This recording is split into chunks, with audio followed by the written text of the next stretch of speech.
Je fais des visites dans un foyer d'accueil médicalisé. L'un des résidents s'est converti au catholicisme à la lecture des ouvrages de René Girard, cet immense anthropologue français malheureusement trop peu connu chez nous. L'une de ses théories fondamentales est celle du désir mimétique. Pour René Girard, c'est le désir d'appropriation mimétique qui anime fondamentalement l'homme, car chacun désire ce qu'autrui désire. On ne sait pas ce qu'on veut, mais on sait ce que l'autre a.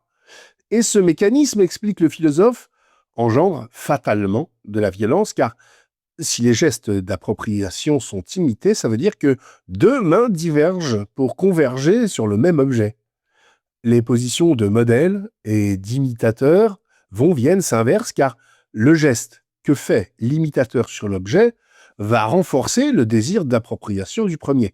Celui qui ne sait pas ce qu'il veut, c'est toujours un jaloux. Un petit conte asiatique pour l'illustrer. Il y a bien longtemps, dans un tout petit village, vivait un très vieil homme et sa femme. Ils n'avaient jamais pu avoir d'enfants et avaient adopté un petit chien qu'ils aimaient tendrement. Celui-ci, reconnaissant et fidèle, ne s'éloignait jamais d'eux et les suivait partout où ils allaient, qu'ils travaillent dans leur jardin ou dans leur petit champ à la sortie du village. Un jour que le vieux travaillait dans son potager, il remarqua que le chien flairait et grattait en un certain endroit du gazon sous un vieux pin. Aussitôt, il se s'approchait pour l'observer. Le chien s'élance alors vers lui et aboie de toutes ses forces. Il rebrousse chemin tout aussi vite et il reprend son manège avec encore plus d'ardeur. Il s'agitait tellement que le vieil homme prit sa pioche et s'approcha du chien, qui se mit à japper de plus belle. Le vieux donna quelques coups de pioche. Au bout d'un moment, il entendit un son clair. Ding! Et vit un coffre doré. Il l'ouvrit et découvrit un trésor de pierres précieuses. Il appela sa femme qui l'aida à dégager le coffre et tous deux l'emportèrent à la maison. En un instant, grâce à leur petit chien, les deux vieux étaient devenus riches. Pour remercier l'animal, ils le traitèrent comme un prince, lui donnant les mets les plus délicieux et la couche la plus moelleuse qui fût. Même un petit gilet de laine pour le promener l'hiver. Mais les nouvelles se propagent vite et dans le petit village, l'histoire de la découverte du trésor se répandit comme une traînée de poudre. Un voisin en perdit même le sommeil de jalousie. Il pensait sans cesse au bonheur des vieux et à leur fortune. Persuadé que le petit chien avait un don pour découvrir les trésors enfouis, il se rendit chez ses voisins afin qu'ils lui prêtent leur animal pour quelques jours. « Nous aimons tellement notre chien que nous ne saurions nous séparer de lui, pas même une heure, lui dit le vieillard. » Mais l'envieux ne se lassa pas. Chaque jour, il revenait avec la même demande, et comme les deux vieux étaient bons et qu'ils ne pouvaient refuser quoi que ce soit à un homme, ils finirent par lui prêter leur chien. De retour chez lui, le voisin mena l'animal par la baquette dans son jardin. Aussitôt, le chien s'arrêta, flaira le sol et se mit à gratter. Le voisin accourut, suivi de sa femme qui portait une pioche. Ils creusèrent la terre et trouvèrent un grand tas d'ordures puantes et de vieux os. L'homme fut rempli d'une violente colère. Il leva sa pioche avec rage et tua le petit chien. Le gênant méchant homme courut en geignant chez ses bons voisins et d'une petite voix leur dit « Oh, quel malheur!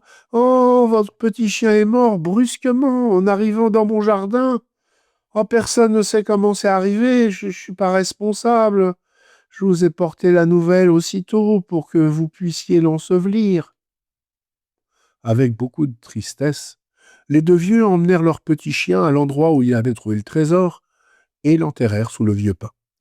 Ils pleurèrent car ils n'avaient plus personne à aimer. Cependant, une nuit, alors que le vieillard dormait, son chien lui apparut en rêve et lui dit « Coupe l'arbre sous lequel je suis enseveli et fais-en un mortier à riz, cela te consolera. » Dès son réveil, le vieillard raconta son rêve à sa femme. Celle-ci lui conseilla de suivre les instructions du chien. Il avait toujours été gentil avec eux et son message ne pouvait être qu'un bon présage. Le vieux coupa l'arbre et fit de son tronc un grand et beau mortier. Le temps de la récolte du riz était arrivé. Le vieillard prit son nouveau mortier et entassa les grains, mais, au lieu de grains, il en sortit une immense quantité de pièces d'or brillantes. Les deux vieux se réjouirent de tout leur cœur. Mais les nouvelles se propagent vite, et dans le petit village, l'histoire du mortier se répandit comme une traînée de poudre.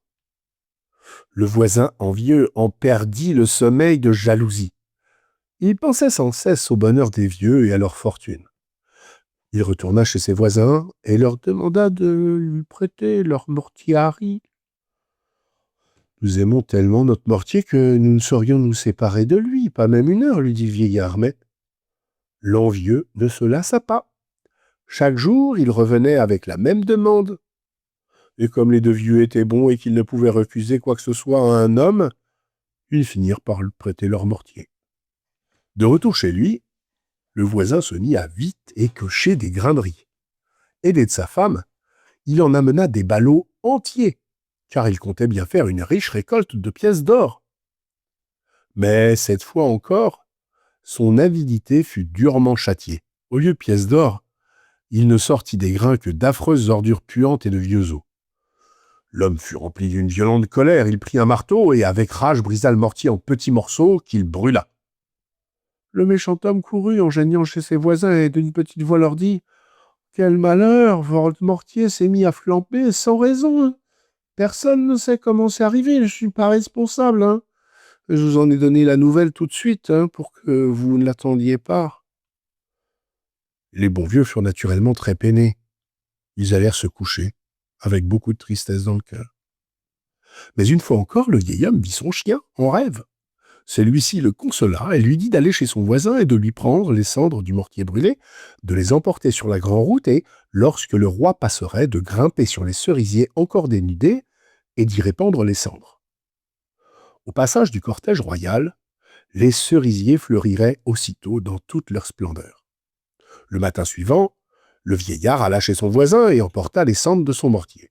Et, suivant les conseils du chien, il les mit dans un sac et s'en alla sur la grande route, là où les cerisiers étaient encore nus, car c'était pas la saison où les arbres se parent de leurs robes de fleurs multicolores. À peine arrivé, il fit venir sur la route le roi et toute sa suite. Il grimpa bien vite sur le cerisier et, au lieu de se jeter face contre terre comme le faisaient tous les sujets en signe de respect, il resta debout perché sur son arbre. Le roi, lorsqu'il l'aperçut, ordonna à ses soldats de saisir le vieux et de le châtier. Mais le vieillard, sans se laisser intimider, prit les fines cendres de son sac et les répandit sur les arbres des alentours. Aussitôt, tout fleurit et l'air s'emplit d'un parfum enivrant. Le roi en fut si charmé et intrigué qu'il offrit de riches présents au vieillard et le fit venir dans son château pour l'honorer. Mais les nouvelles se propagent vite, et dans le petit village, l'histoire des cendres du mortier se répandit comme une traînée de poudre. Le voisin envieux en perdit le sommeil de jalousie. Il pensait sans cesse au bonheur des vieux et à leur fortune. Il ramassa les cendres du mortier qui restaient encore dans la cheminée et se mit en route pour faire fleurir lui aussi les cerisiers en l'honneur du roi, puisque le vieillard en avait été tellement récompensé. À peine arrivé, il fait venir sur la route le roi et toute sa suite. Il grimpe bien vite sur le cerisier et, au lieu de se jeter face contre terre comme le font tous les sujets en signe de respect, il reste à son tour perché sur l'arbre. Le roi, lorsqu'il l'aperçoit, ordonne à ses soldats de se saisir du voisin envieux afin de le châtier. Celui-ci, en imitant, prit par poignée les fines cendres de son sac et les répand sur les arbres des alentours. Aussitôt, d'affreuses ordures puantes, de vieux os pourris volent jusqu'au visage du roi et des hommes de sa suite en salissant leurs vêtements. Les gardes attrapèrent le méchant homme et le rouèrent de coups. Ils le ligotèrent et le jetèrent en prison où il resta de longues années. Mais les nouvelles se propagent vite, et dans le petit village, l'histoire du voisin envieux et jaloux se répandit comme une traînée de poudre.